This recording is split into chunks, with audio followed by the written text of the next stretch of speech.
ଉଭୟ ଓଡ଼ିଆ ଏବଂ ଇଂରାଜୀ ଭାଷାରେ ଗଳ୍ପଟିଏ ଜାଣିବା। ଦି ଆସେମ୍ବଲି ଅଫ୍ ଆନିମାଲ୍ସ, ପଶୁମାନଙ୍କ ସମାବେଶ। One day, the animals of a forest held a party. Together, the animals danced and gossiped.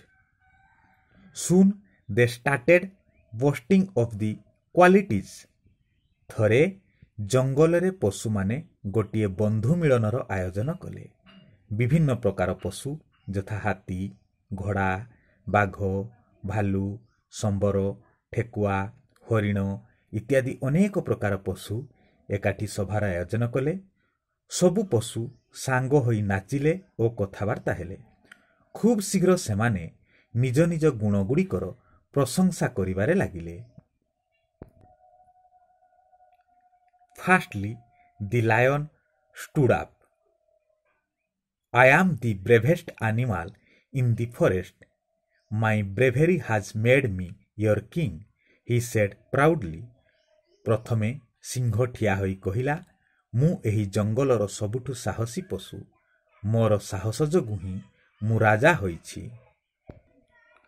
Then a fox said, but I am the most cunning animal of all.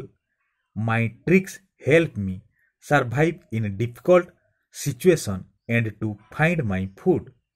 ତାପରେ ଗୋଟିଏ କୋକିଶିଆଳି କହିଲା, କିନ୍ତୁ ମୁଁ ସବୁ ପଶୁଙ୍କ ମଧ୍ୟରେ ସବୁଠାରୁ ଚାଲାକ।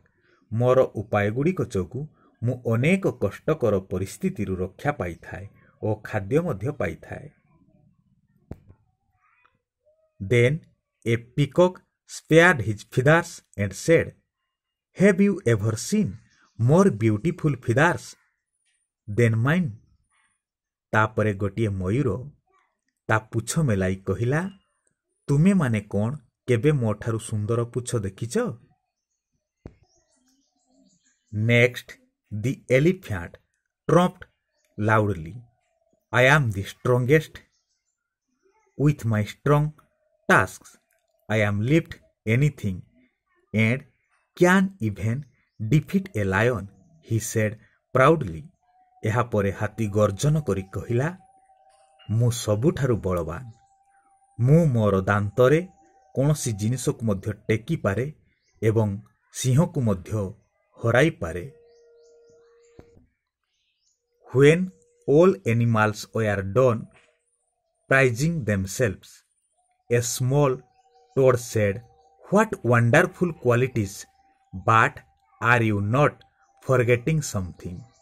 Everyone was confused. ସବୁ ପଶୁ ନିଜ ନିଜ ପ୍ରଶଂସା ଗାନ କରୁଥିବା ବେଳେ ଗୋଟିଏ ଛୋଟ ବେଙ୍ଗ କହିଲା, କି ଅଦ୍ଭୁତ ଗୁଣଗୁଡ଼ିକ, କିନ୍ତୁ ଆପଣମାନେ କିଛି ଭୁଲି ନାହାନ୍ତି ତ? ସମସ୍ତେ ଚମକି ପଡ଼ିଲେ। A lion's bravery and a fox's cunningness do not save them from hunters, said the frog. Similarly, peacock's feathers lead to his ruin and elephant is hunted for his tasks. So stop boasting of your qualities. The animals were left speechless. ବେଙ୍ଗଟି କହିଲା, ସିଂହର ସାହସିକତା ଓ କୋକିଶିଆଳର ଚାଲାକି ସେମାନଙ୍କୁ ଶିକାରୀ କବଳରୁ ରକ୍ଷା କରିନଥାଏ। ସେହିଭଳି ମୟୂର ଓ ହାତୀ ମଧ୍ୟ ସେମାନଙ୍କ ପୁଛ ଓ ଦାନ୍ତ ପାଇଁ ଶିକାର ହୋଇଥାନ୍ତି। ତେଣୁ ନିଜ ଗୁଣଗୁଡ଼ିକର ପ୍ରଶଂସା ବନ୍ଦ କର।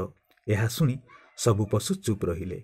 ପିଲାମାନେ, ଆମେମାନେ ଏହି ଗଳ୍ପଟିରୁ ଶିଖିଲେ ଯେ ନିଜକୁ ବଡ଼, ନିଜକୁ ସବୁଠାରୁ ଚତୁର ଏବଂ ନିଜକୁ ଗୁଣମନ୍ତ ବୋଲି ଦେଖେଇ ହେବା ଅନୁଚିତ।